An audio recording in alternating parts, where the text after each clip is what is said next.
Now let's bring you more on Tiger Woods. He's going to be talking live on TV this afternoon. It's the first time we've heard from him since he admitted to marital transgressions. So will anything he has to say really help brand Tiger recover? Let's talk to branding expert Jonathan Gabay, who's here. Good to see you. Hello, Steve.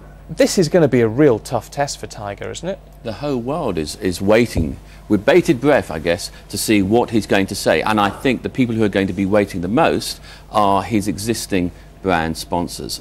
People like Gillette have said, they've already said that they're going to be listening with great intent into everything he says. So he's got to play it very coolly. So what does he have to say to win?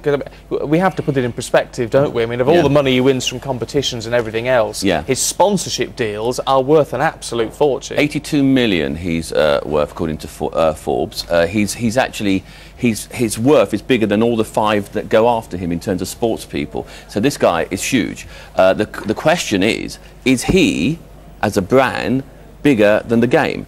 I don't think so. It would be very interesting to see how he does all this sort of idea in terms of how he responds. Now, what everyone is saying is that it's a very odd kind of press conference because there's no one there. So it's a bit like a Greek chorus sort of idea because his friends would be there, but that's it. We've got to see how he acts. Yeah, I mean, we look at brand Tiger, and I guess the problem is that over all the years we've known him and seen what a fantastic golfer he is, we've also had this idea pushed towards us all the time that he is a very clean-cut family man. Yeah. And I mean, he's not going to be able to rebuild that brand, is he? Okay, look, a lot of people on Sky News have been talking about this as well, and a lot of people are saying, you know, it's going to work, all the brands will come back. Excuse me. My view on it is certain brands will come back. It's going to be whether it's going to be to their taste. Some brands, I mean, in terms of Accenture, I mean, he's really cocked a snoot to these people by actually making this announcement, this press conference, whilst their sponsored tournament's going on, and that makes it a bit. I mean, it's a bit ridiculous from that point of view. However, we've got to see which brands are going to say, okay, this is still for us. What about new brands? I mean, could it be a case of getting rid of the old sponsors and perhaps rebranding himself as a bit of a bad boy? Yeah, who knows? I mean, what's really interesting is that his wife was pictured this week wearing Nike.